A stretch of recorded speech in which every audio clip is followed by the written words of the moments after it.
Hello everyone. So last lecture में अपन ने जो एड्रिनल कोर्टेक्स थी उसको पूरा कर लिया था।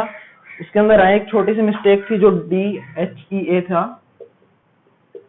इसकी फुल फॉर्म के अंदर इसका मीन होता है डिहाइड्रो। मैंने गलती से गलत बता दिया उस टाइम पर, डाइहाइड्रोक्सी कर दिया था, ये नहीं होता। तो इसको आप करेक्ट कर लीजिएगा। डिहाइड्रो एपीएंड्रोस्टेरोन ये उसका फुल फॉर्म होती है, तो इसको आप करेक्ट करिएगा। सो आज के लेक्चर अपन स्टार्ट करेंगे एड्रिनल का जो मेडुला पार्ट होता है, अंदर वाला जो पोर्शन होता है उसको अपन स्टार्ट करेंगे। तो देखते हैं इसको एक बार। एड्रिनल मेडुला, एड्रिनल मेडुला जो पार्ट होता है ये सीक्रेट करता है एक तो एपिनेफ्रिन एंड नॉरएपिनेफ्रिन।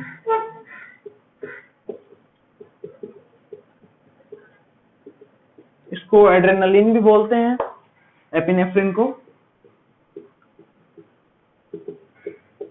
इसको नोर एड्रेनलिन बोलते हैं, नोर एड्रेनलिन। सो ये इनके नाम है, दो अलग अलग तरह के सीक्रेशन करता है। बाकी इन सबको कलेक्टिवली बोला जाता है कैटेकोलामाइंस या फिर कैटेकोलामाइंस, जो भी आप बोलना चाहें, कैटेकोलामाइंस। सो ये कैटेकोलामाइंस का सीक्रेशन करता है कलेक्टिवली, इन सबको ही कैटेकोलामाइंस बोला जाता है। एपिनेफ्रिन का हो, एपिनेफ्रिन का ही दूसरा नाम एड्रेनलिन है, नॉरएपिनेफ्रिन का ही दूसरा नाम नॉरएड्रेनलिन है। कलेक्टिवली इन सबको बोलते हैं कि भाई ये एड्रिनल जो मेडुला पार्ट है वो कैटेकोलामाइंस का सीक्रेशन करता है। और अगर रिसेप्टर्स की बात करें, जो एड्रिनर्जिक रिसेप्टर्स होते हैं जो टारगेट सेल के ऊपर जहां पर इनको हार्मोन को वर्क करना होता है जाके, उनकी अगर बात करें तो मेनली जो नॉरएपिनेफ्रिन या नॉरएड्रेनलिन होता है वो जाकर वर्क करता है अल्फा रिसेप्टर्स पर, अल्फा रिसेप्टर्स पर। नॉरएपिनेफ्रिन या फिर नॉरएड्रेनलिन जो है वो वर्क करेगा अल्फा रिसेप्टर्स के ऊपर जाकर, और जो एपिनेफ्रिन है या फिर एड्रेनलिन है ये दोनों के ऊपर वर्क करता है, अल्फा रिसेप्टर्स के ऊपर भी एंड बीटा रिसेप्टर्स के ऊपर भी। फर्दर इनके फिर आगे भी पार्ट होते हैं, अल्फा 1 टाइप के रिसेप्टर, अल्फा 2 टाइप के रिसेप्टर, बीटा 1 टाइप के रिसेप्टर एंड बीटा 2 टाइप के रिसेप्टर। वो इधर है अल्फा 1 एंड अल्फा 2। सो इस तरह से ये वर्क करता है जाकर। एपिनेफ्रिन जो होता है वो दोनों तरह के अल्फा रिसेप्टर के ऊपर भी काम करता है और जो बीटा रिसेप्टर होते हैं उनके ऊपर भी काम करते हैं। वही नॉरएपिनेफ्रिन की अगर बात करें तो वो वर्क करेगा सिर्फ अल्फा रिसेप्टर्स के ऊपर। फर्दर इनके टाइप देख लिए अपन ने, 1-2-1-2, इसी में भी 1-2। और अगर स्पीशीज वाइज अगर अपन देखें तो बर्ड्स, कुछ जैसे मछलियां जो होती हैं उसमें वेल एंड कैट, इन सबको छोड़ दें तो जितने भी स्पीशीज बच गई उन सब में काम करता है मोस्टली प्रोडोमिनेंट अगर अपन बोलें वो होता है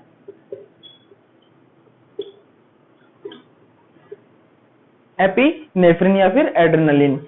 जितनी भी जैसे कि जो स्पीशीज है बर्ड, वेल एंड कैट, इनको अगर अपन छोड़ दें, इसके अलावा जितनी भी एनिमल्स की स्पीशीज आती हैं निकलकर, उन सबके अंदर जो प्रेडोमिनेंटली वर्क करता है वो बात करेंगे अपन एपिनेफ्रिन की। सभी स्पीशीज के अंदर यही प्रेडोमिनेंट रहता है।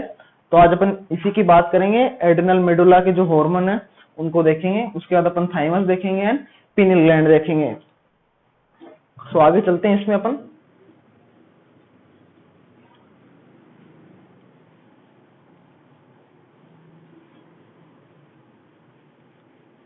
इसी के अंदर अगर अपन देखें कि इनका सीक्रेशन कब कब होगा, तो सीक्रेशन की अगर बात करें, कैटेकोलामाइंस का सीक्रेशन तो वो होगा जब हाइपोग्लाइसीमिया की कंडीशन आ जाए। हाइपोग्लाइसीमिया यानी कि ब्लड ग्लूकोज लेवल कम हो जाए। ब्लड ग्लूकोज कौन सा, जो ब्लड स्ट्रीम में होगा या फिर इसको अपन बोले सर्कुलेटरी ब्लड। जो सर्कुलेशन के अंदर ब्लड चलता है हमारे बॉडी में, उसकी अगर बात करें, उसके अंदर अगर लेवल कम है तो सीक्रेशन होता है कैटेकोलामाइंस का, सर्कुलेटरी ब्लड। इस कंडीशन के अंदर सीक्रेशन होगा एड्रेनालिन का, और ऐसा होने पर एड्रेनालिन सीक्रेशन ये वर्क करेगा फिर इंसुलिन की तरह, सॉरी ग्लूकागोन की तरह, यानी कि हाइपोग्लाइसेमिया कंडीशन आ गई है बॉडी में, उस टाइम पर कैटेकोलामाइंस का सीक्रेशन होगा। उसमें अपन ने देखा प्रीडोमिनेंट रहता है एड्रेनालिन, तो सीक्रेशन होगा एड्रेनालिन का, और वो वर्क करेगा एज ए ग्लूकागोन और अपोज करेगा इंसुलिन का। तो अब अपन देखते हैं कि जो एड्रेनालिन होगा या अपन कैटेकोलामाइन बोले, वो किस किस तरह से बॉडी की अलग अलग जगह पर वर्क करेगा in the case of hypoglycaemia. अपन ने माना हाइपोग्लाइसेमिया है, सीक्रेशन हुआ एड्रेनालिन का। अब देखिएगा इसको आप आगे, यह है हाइपोग्लाइसेमिया, सीक्रेशन हुआ एड्रेनालिन का, इसी को अपन बोलते हैं कैटेकोलामाइन, इसका सीक्रेशन हुआ।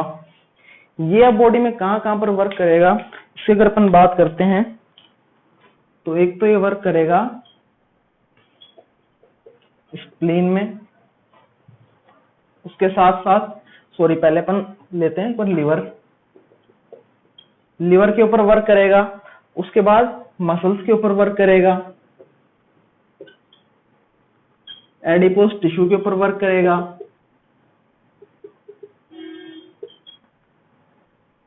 इन सब के ऊपर वर्क करेगा, लिवर के ऊपर वर्क करेगा। लिवर के ऊपर कैसे वर्क करेगा अभी अपन देखेंगे। इसके साथ साथ में एक पैनक्रियाज के ऊपर भी और वर्क करेगा, ये पैनक्रियाज के ऊपर। लिवर के अंदर अपन ने देखा था ग्लाइकोजन का फॉर्मेशन करवाता है इंसुलिन, और जो ग्लूकागोन होता है वो ग्लाइकोजन को तोड़ता है और ग्लूकोज बनवाकर ब्लड स्ट्रीम में लेके आता है। तो अपन जैसे अभी अपन ने देखा ये एड्रेनालिन वर्क करता है हाइपोग्लाइसेमिया कंडीशन में एज ए ग्लूकागोनिक हार्मोन, या फिर अपन बोले पैनक्रियाटिक हार्मोन जो होते हैं उसकी तरह वर्क करेगा। तो अगर उसी को अपन बेस माने तो लिवर के अंदर ये क्या क्या करवाएगा आप सब बता सकते हैं। एक तो होगा ग्लूकोनियोजेनेसिस,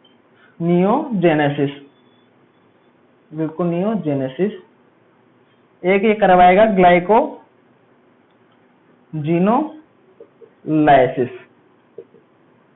दोनों सेम चीजें हैं, बस रेफरेंस अलग अलग माना है अपन ने। ये अपन ने ग्लूकोज की बात करी है, ये अपन ने ग्लाइकोजन की बात करी है। अगर ग्लूकोनियोजेनेसिस जो है इसका मतलब लिवर के अंदर एड्रेनालिन करवाएगा ग्लूकोजन का फॉर्मेशन, ग्लूकोजन बढ़ाएगा और ये फाइनली आएगी ब्लड के अंदर। और बाकी अगर बात करें ग्लाइकोजिनोलाइसिस तो वो कराएगा ग्लाइकोजन का ब्रेकडाउन, करवाएगा, ग्लाइकोजन टूटेगा और चेंज होगा ग्लूकोज के अंदर, तो वापस से ग्लूकोज आ जाएगा ब्लड के अंदर, और फाइनली ब्लड का जो ग्लूकोज का लेवल है वो एक नॉर्मल लेवल पे आ जाएगा। इसी तरह मसल्स के अंदर भी ये करवाएगा, इंसुलिन का अपटेक कम करवाएगा, सॉरी जो इंसुलिन है उसके लिए सेंसिटिविटी कम करेगा,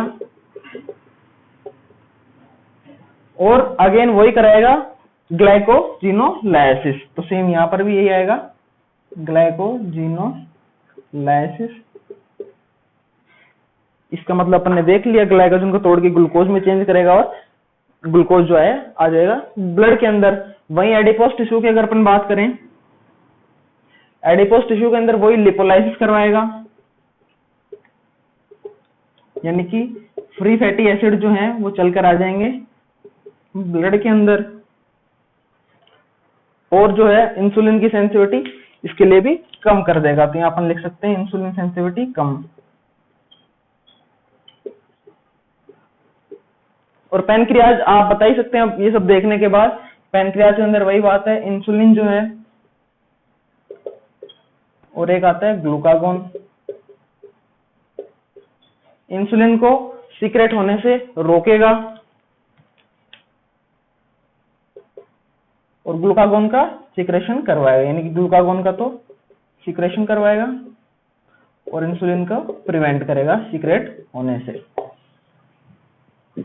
तो जब भी बॉडी में हाइपोग्लाइसेमिया कंडीशन आती है, एड्रेनालिन इन जगह पर ये काम करता है। अपने देख लिया लीवर के अंदर ये ग्लूकोनियोजेनेसिस करवाएगा, ग्लूकोजन का फॉर्मेशन करवाएगा, वहीं ग्लाइकोजिनोलाइसिस कराएगा, ग्लाइकोजन को तोड़ के ग्लूकोज में, एंड फर्दर जो ग्लूकोज है वो ब्लड में आ जाएगी। वहीं मसल्स के लिए इंसुलिन की सेंसिटिविटी कम कर देगा और वही ग्लाइकोजिनोलाइसिस जो मसल्स के अंदर ग्लाइकोजन है वो तोड़ के ग्लूकोज में बदलेगा और वो भी फिर वापस से ब्लड में आएगा, लाइपोलाइसिस करवाएगा इन the case of adipose tissue, and इसके लिए भी इंसुलिन की सेंसिटिविटी कम कर देगा। पेनक्रियास के अंदर वही है, ये तो एक सिंपल सा पॉइंट है।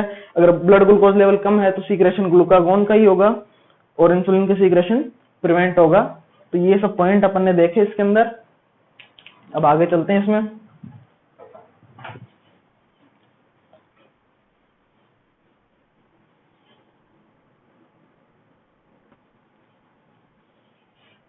इसको फाइट या फ्लाइट हार्मोन बोलते हैं, करो या मरो की जब इमरजेंसी की सिचुएशन आती है बॉडी के अंदर उस टाइम पर ही सीक्रेट होता है। ये भी आप ध्यान में रखें।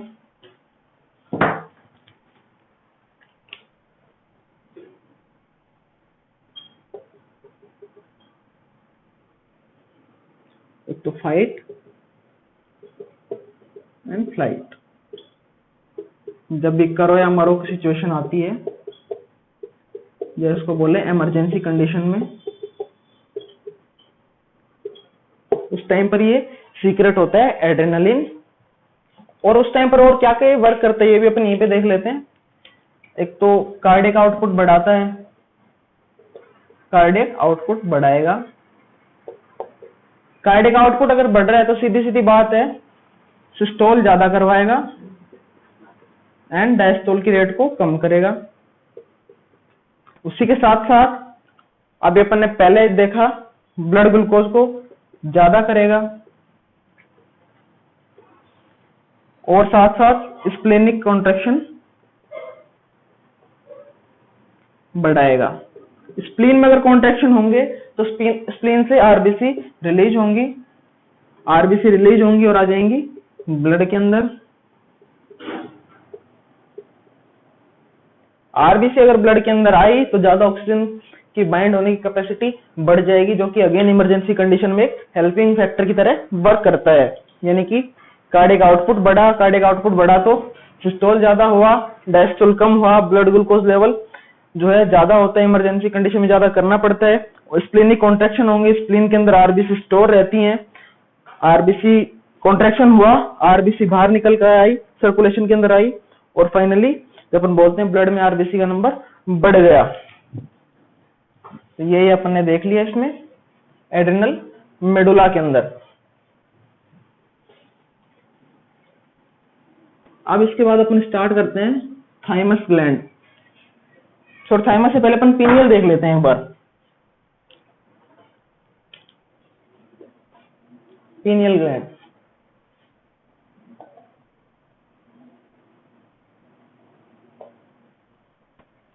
सो पीनियल ग्लैंड की अगर अपन बात करते हैं तो ये मेनली आप जानते हैं मेलाटोनिन का जो लेवल है बॉडी के अंदर उसको मेंटेन करने का काम करती है। तो उससे पहले अपन एक बार देखते हैं मेलाटोनिन का जो है फॉर्मेशन कैसे होगा इसके अंदर। सो इसके अंदर दो चीजें देखने को मिलती हैं अपने को। एक तो में देखने को मिलेगा अपने को सेरोटोनिन, खूब अमाउंट में यहाँ पर सेरोटोनिन देखने को मिलता है, एंड एक एंजाइम होता है एन मिथाइल ट्रांसफरेज।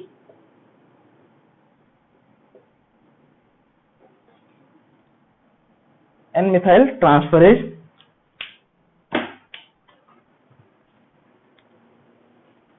सो ये दो चीजें अपने को देखने को मिलती हैं मेनली पीनियल ग्लैंड के अंदर।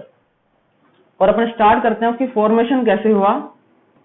जो है अपना मेलाटोनिन जो होता है उसका फॉर्मेशन कैसे हुआ, उसकी अगर अपन बात करें तो सबसे पहले अपन जानते हैं कि बॉडी के अंदर एमिनो एसिड देखने को मिलते हैं अपने को। एमिनो एसिड, ट्रिप्टोफान नाम का एक एमिनो एसिड होता है अपनी बॉडी के अंदर, आप सब जानते हैं। ट्रिप्टोफान फाइनल आगे जाके चेंज होगा। एक मिनट,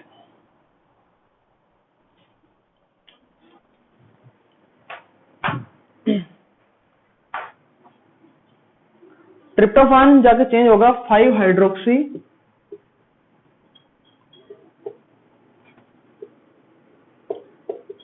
ट्रिप्टामाइन के अंदर। ट्रिप्टोफान है, चेंज हुआ 5 हाइड्रोक्सी ट्रिप्टामाइन के अंदर। इसी को अपन बोल सकते हैं 5-HT सेरोटोनिन भी जाकर चेंज हुआ। ट्रिप्टोफान चेंज हुआ 5 हाइड्रोक्सी ट्रिप्टामाइन के अंदर, जिसको अपन बोलते हैं 5 हाइड्रोक्सी सेरोटोनिन, और यही आगे जाकर चेंज होगा मेलाटोनिन में। लेकिन इसको चेंज होने के अंदर जो हेल्प करता है वो करता है एन मिथाइल ट्रांसफरेज। ये आप याद में रखें, ये एंजाइम यहाँ पर वर्क करेगा N methyl transferase. N methyl transferase सबसे पहले बॉडी के अंदर अपने को अमीनो एसिड देखने को मिलते ट्रिप्टोफान, वो जाकर चेंज हुआ 5 हाइड्रोक्सी ट्रिप्टामाइन के अंदर, 5-HT सेरोटोनिन जिसको बोलते हैं। इसके ऊपर वर्क किया 5 हाइड्रोक्सी ट्रिप्टामाइन के ऊपर वर्क किया एन मिथाइल ट्रांसफरेज एंजाइम ने, और इसने इसको बदल दिया मेलाटोनिन के अंदर। सो इस तरह से बॉडी के अंदर मेलाटोनिन का फॉर्मेशन हुआ।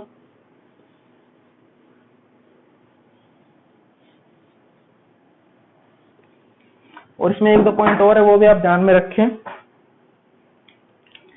जो मेलाटोनिन होता है,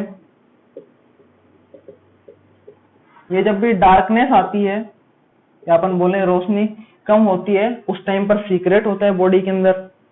ये एक इंपॉर्टेंट पॉइंट है, ध्यान रखने वाला। लाइट की कंडीशन में सीक्रेट नहीं होता, मतलब कम अमाउंट में सीक्रेट होगा। उसी के साथ साथ मेलाटोनिन बढ़ने पर जो है स्लीप इंड्यूस करता है बॉडी में, स्लीप इंड्यूसिंग होता है। अगर मेलाटोनिन ज्यादा है तो ये गोनाड्स के डेवलपमेंट को रिटार्ड करेगा। वहीं फ्रॉग के अंदर जो टैडपोल होता है उसके डेवलपमेंट में भी हेल्प करता है। सो ये इसमें इंपॉर्टेंट पॉइंट आप ध्यान में रखें। मेलाटोनिन डार्कनेस जब ज्यादा आएगा, अंधेरा होगा यानी कि रोशनी कम होगी, उस टाइम पर सीक्रेशन बढ़ता है। सीक्रेशन बढ़ने के साथ साथ ये स्लीप इंड्यूसर होता है। सीक्रेशन अगर ज्यादा हुआ मेलाटोनिन का, ये स्लीप को जो है इंड्यूस करेगा। मेलाटोनिन जो है गोनाड्स के डेवलपमेंट को कम करता है। अगर मेलाटोनिन का सीक्रेशन बहुत ज्यादा है तो गोनाड्स का डेवलपमेंट देरी से होगा। वहीं फ्रॉग के अंदर जो टैडपोल है उसका डेवलपमेंट करता है। तो ये सब आप ध्यान में रखें, पिनियल ग्लैंड में इंपॉर्टेंट पॉइंट थे ये। इसके बाद एक छोटा सा टॉपिक और है, थाइमस।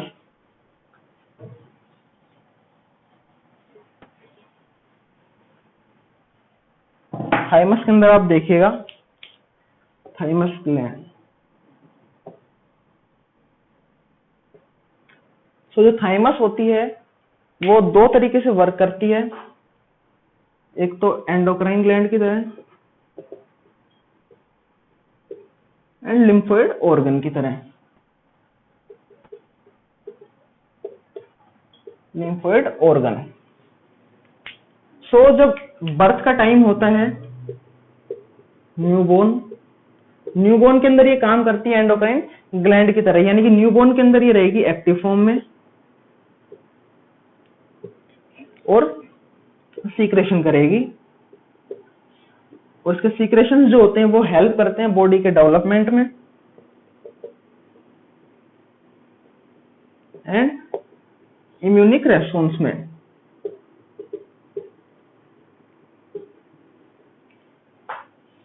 लेकिन हाँ, ये इसका जो होती है लार्ज होती है बर्थ के टाइम पर, ये भी आप याद में रखें। बाद में इसका जो साइज है वो घटता चला जाता है जब जैसे जैसे प्यूबर्टी आती है। तो जैसे जैसे प्यूबर्टी आती है, यानी अपन माने यहाँ प्यूबर्टी, इसका साइज जो है रिड्यूस हो जाएगा और इनएक्टिव हो जाएगी ये।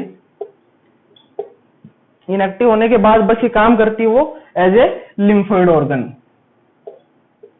फिर इसका एंडोक्राइन ग्लैंड के फॉर्म में कोई भी काम नहीं बचता है। तो ये सब इंपॉर्टेंट पॉइंट्स थे, इसके अंदर आप याद में रखेंगे।